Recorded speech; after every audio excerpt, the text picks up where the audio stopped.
Fala galera, beleza? Muito prazer, eu sou o professor Nathan Paiva e hoje a gente vai continuar estudando matemática na parte de trigonometria, só que a gente vai falar sobre as relações trigonométricas num triângulo qualquer. Se você está acompanhando os meus vídeos, você observou que eu já falei, por exemplo, das relações trigonométricas em um triângulo retângulo, certo? E agora a gente vai começar a falar as relações trigonométricas e agora em triângulos quaisquer, certo? Tem uma coisa interessante. Na trigonometria dessas relações em triângulos quaisquer, a gente vai se deparar com ângulos agudos. O que são ângulos agudos? São ângulos que são maiores que 90 graus, porém menores que 180 graus. Em um triângulo retângulo, a gente não tem ângulos obtusos, certo? Então, os ângulos obtusos a gente só vai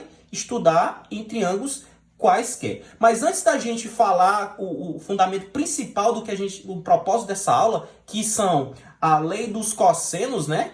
E a lei dos senos, perdão, e a lei dos cossenos, a gente precisa situar uma coisa. A gente tem que falar sobre o ciclo trigonométrico. Na verdade, vai ter uma aula lá na frente que a gente vai detalhar o ciclo trigonométrico. Mas é importante por quê? Porque não adianta você saber a fórmula da lei dos senos, nem a fórmula da lei dos cossenos, sem entender os ângulos, o valor das relações de determinados ângulos. Por exemplo, o que a gente já estudou? A gente já estudou quanto vale o seno e o cosseno de 30, 45 e 60. Você se lembra, são os ângulos notáveis. Mas agora nós vamos tentar representar tudo isso em uma única figura. Então imagina o seguinte, imagina uma circunferência, certo? E essa circunferência, o centro dela coincida com o centro de um plano cartesiano, ok? Então basicamente isso é um ciclo trigonométrico. Outra coisa, o raio desse ciclo é uma unidade, certo? Então nesse caso aqui, observa que os dois eixos dividiram o ciclo em 4 partes iguais. Essas 4 partes iguais a gente vai chamar de quadrantes. Então aqui é o primeiro quadrante, a gente sempre conta no sentido anti-horário. Segundo, terceiro, quarto quadrante. Outra coisa que a gente vai situar também. Uma circunferência, pessoal, se você for ver, ela está dando uma volta, não é isso? Quer dizer que ela representa 360 graus. Então, se a gente fosse dividir em 4 partes, a gente dividiria da seguinte maneira. Sendo aqui, ó, o ângulo 0 graus, ó, então esse ângulo daqui vai ser o ângulo de 90, esse ângulo daqui vai ser o ângulo de 180, esse de 270 e esse aqui seria o de 360, retornando aqui ao mesmo ponto, certo? E aí eu já situei aqui os ângulos de 30, 45 e 60 que a gente já estudou no vídeo passado. Então a gente não vai detalhar mais 30, 45 e 60. Nós vamos detalhar outros ângulos. Então, a primeira coisa desse vídeo, a primeira parte desse vídeo, o propósito é te ensinar como é que você calcula o cosseno e o seno de ângulos que não são notáveis. Então, nesse caso, como é que a gente vai fazer? Em vez da gente chamar esse eixo aqui de eixo X, eu vou chamar eixo dos cossenos, tá bom? E esse eixo aqui, em vez de eu chamar ele de eixo Y, eu vou chamar ele de eixo dos senos. E agora vai ser o seguinte, como é que a gente vai dividir os quadrantes? A gente precisa entender que a gente tem que dividir os quadrantes por sinais. Como assim, Nathan? Vamos lá. Imagina visualiza só o eixo dos cossenos. Esquece por um momento esse eixo aqui do seno, tá bom? Observa só isso aqui. Então veja que a origem dele é como se fosse aqui. Então para ele, quem estiver do lado direito vai ser positivo. Então o primeiro e o quarto quadrante são quadrantes positivos. E quem estiver do lado esquerdo a gente vai ter os negativos, ó. Então o segundo e o terceiro quadrante são negativos. Agora esqueça o eixo dos cossenos e vamos para o eixo dos senos, tá bom? Veja que o eixo dos senos, a origem está aqui. Então, quem estiver na parte de cima vai ser as partes positivas. E quem estiver na parte de baixo vão ser os quadrantes negativos. Então, ó, o primeiro e o segundo quadrante são positivos para o seno. E o terceiro e o quarto vão ser negativos. Você sabendo os ângulos Você sabendo os sinais, você não vai errar mais para descobrir o seno e cosseno. Vamos lá? Então, eu quero determinar, por exemplo, o cosseno de zero. O cosseno de zero, o zero pertence aqui ó, ao primeiro quadrante, né? A divisória do primeiro por quarto. Então, o cosseno é positivo. Lembra que o raio vale uma unidade? Pois então, eu posso dizer que o cosseno de zero vale quanto? 1. Ok? Certo. Então, viu como é fácil? Agora a gente vai situar o cosseno de 90. Veja que o 90, se a gente for olhar só para o eixo do cosseno, o 90 ele vai corresponder bem aqui o meio, ó, que corresponde ao ponto zero. Isso quer dizer o quê? Que o cosseno de 90 vale 0. É isso aí. Continuando. Vamos para o 180. Observa, gente, que o 180 ele está na parte negativa do eixo dos cossenos. Então, quer dizer o quê? Que a distância daqui para cá não é uma unidade, só que ele está na parte negativa, não é isso? Então, o cosseno de 180 vai ser igual a menos 1. E para finalizar aqui os cossenos, né, no ciclo trigonométrico, o de 270. Olha para o eixo dos cossenos, o 270 está bem no meio, está bem no ponto correspondendo do ponto zero. Então, o cosseno de 270 vale 0. Viu como é fácil? Vamos fazer a mesma coisa por seno. Esqueça agora esse eixo. Vamos olhar só para o eixo da vertical, o eixo dos senos. Então, quer dizer o quê? Eu quero saber quanto é que vale o seno de zero. Para o eixo dos senos, observe que o zero corresponderia a esse ponto bem aqui, ó. Então, o seno de zero vale 0. Perfeito? E se eu quero saber quanto é que vale o seno de 90? Veja que o seno de 90 aqui, ó, pertence ao eixo. Se ele pertence ao eixo e se encontra no lado positivo, então o seno de 90 vale 1. Continuando, 180. 180 não pertence ao eixo dos senos. Então, 180, se você projetar ele, está bem que no zero. Ó. Então, o seno de 180, 0. Beleza? Para concluir, temos o 270. E o 270 pertence ao eixo dos senos. Só que ele está localizado na região negativa. Portanto, o seno de 270 é menos 1. Olha que interessante, acabamos de revelar todos os senos e cossenos desses ângulos que ficam aqui nos extremos no ciclo trigonométrico. Isso aqui é importantíssimo na hora de você resolver questões. Agora, observe o seguinte, existe uma relação, né, implícita dentro dessas coisas que a gente fez aqui. Que relação são essas? É o seno e o cosseno de ângulos suplementares. Natan, o que são ângulos suplementares? Ângulos suplementares são aqueles ângulos cuja soma vale 180 graus.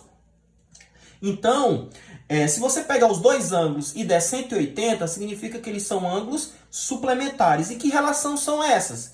Para o seno, toda vez que você quiser saber o seno de um ângulo, se você pegar o seu suplementar, o seno desse ângulo sempre vai ser igual ao seno do seu suplementar. Ah, Natan, não entendi não. Pois tá. Olha o que foi que eu fiz aqui de propósito. Eu peguei aqui os ângulos notáveis, 30, 45 e 60, e eu já extraí os seus ângulos suplementares. Como assim? Eu peguei 180 e saí subtraindo de cada um deles. 180 menos 30, 150. 180 menos 45, 135. 180 menos 60, 120. Então, vamos comparar os dois ângulos, né, os ângulos suplementares, e entender essa relação que eu estou dizendo. Eu estou afirmando que o seno de um ângulo é igual ao seno de seu suplementar. Então, veja, eu dei um exemplo aqui, ó, o seno de 30. Você já sabe que o seno de 30, lá na tabela da aula anterior que eu falei, vale 1/2. Mas e o complementar dele? O suplementar. O suplementar de 30, eu já te disse que é o 150. Então, pela definição aqui, seno de 150 também é o mesmo seno de 30, que vale 1/2. Olha que coisa interessante, que relação muito importante. Beleza. E isso vale para quaisquer ângulos suplementares. Beleza? E para o cosseno, como é que funciona? O cosseno é a mesma coisa, só que o cosseno é negativo. Quer dizer o quê? Que o cosseno de um ângulo é sempre menos o cosseno do seu ângulo suplementar. Exemplo, eu citei aqui, ó, o cosseno de 60. Você já aprendeu lá no vídeo anterior, se você não assistiu, é bom assistir, tá bom? Que eu falo dos ângulos notáveis, que o cosseno de 60 é 1/2. Mas quem é o suplementar de 60? O suplementar de 60 é o ângulo de 120. Então, eu posso afirmar que o cosseno de 120, ele é menos o cosseno de 60, ou seja, menos 1/2. Olha, se você pegar essa ideia aqui, pessoal, você vai conseguir responder muitas questões de trigonometria, certo? Sabendo isso, a gente já pode estar preparado para estudar a lei dos senos e a lei dos cossenos. E aí a gente vai imaginar este triângulo aqui, um triângulo qualquer. Esse triângulo aqui não tem, por exemplo, ângulos retos, certo? Então, eu tenho que observar aqui o ângulo que vai vir descrito. E outra coisa interessante, nem sempre nas questões eles vão te dizer todos os ângulos internos do triângulo. Mas aí você vai ter que lembrar que a soma dos ângulos internos de um triângulo tem que ser igual a quanto? 180, tá bom? Então vamos lá. Eu também separei aqui os lados pelas suas letras opostas aos vértices, né, que representam os ângulos. Por exemplo, o ângulo A aqui, então oposto a ele está a dimensão do lado do triângulo A. E assim vale para o B e assim vale para o C, certo? O que é que eu entendo como lei dos senos? Lei dos senos é o seguinte, se você pegar o lado oposto ao ângulo, então vale a seguinte relação: o lado oposto dividido pelo seno do ângulo, certo? Do ângulo oposto. Ou seja, se eu pegar o lado A, eu vou dividir pelo seno do ângulo A, certo? E aí eu vou igualar com quem? Eu vou igualar com o lado B dividido pelo seno do ângulo B. Que eu vou igualar quem? Eu vou igualar com o lado C dividido pelo seno do ângulo C. É isso a lei dos senos. Mas qual seria a lei dos cossenos? A lei dos cossenos seria a seguinte: eu determino ela em 3 aspectos. Eu vou escolher, obviamente, baseado na conveniência dos dados da questão, eu vou escolher um determinado lado específico, certo? Por exemplo, eu estou escolhendo o lado A. Na questão ele me deu o lado A, oposto ao ângulo A, certo? Como é que eu faço para medir, para calcular, né, a lei dos cossenos baseado por esse início da dimensão do lado A? Ok, então você vai fazer que nem estivesse iniciando um teorema de Pitágoras. Você vai colocar o A ao quadrado. Os outros dois lados aqui, ó, você vai dizer o seguinte, ó, A ao quadrado vai ser igual a soma do quadrado dos outros dois lados, B ao quadrado mais C ao quadrado. E aí você vai modificar usando menos 2 vezes aqueles dois lados que eu citei, ó, B e C, e aí entra o cosseno, vezes o cosseno do ângulo que estava oposto, né, àquela primeira medição, que é o lado A, ó. Então, vai ser o cosseno do ângulo A. Se não tiver o lado A, e você quiser saber o do lado B, o que você quiser descobrir o do lado B, na verdade, você vai fazer a mesma coisa. Então, você vai situar nele, ó. Então, vai ser B ao quadrado igual a soma do quadrado dos outros dois lados, que vai ser B ao quadrado é igual a ao quadrado mais C ao quadrado, sempre vai ter o menos, 2 vezes, ó, o A vezes o C, vezes o cosseno de quem? Do ângulo oposto à primeira medida, ó, que no caso é o cosseno de B, certo? E se eu quiser o C? Do mesmo jeito, você vai situar no ponto C, aqui no lado C, e vai ficar C ao quadrado, vai iniciar, igual os outros dois lados ao quadrado, a soma, A ao quadrado mais B ao quadrado, menos, sempre o menos, tá bom? 2 vezes, ó, o A vezes o B, vezes o cosseno do ângulo que estava oposto aqui, ó, ao primeiro, que no caso era o C.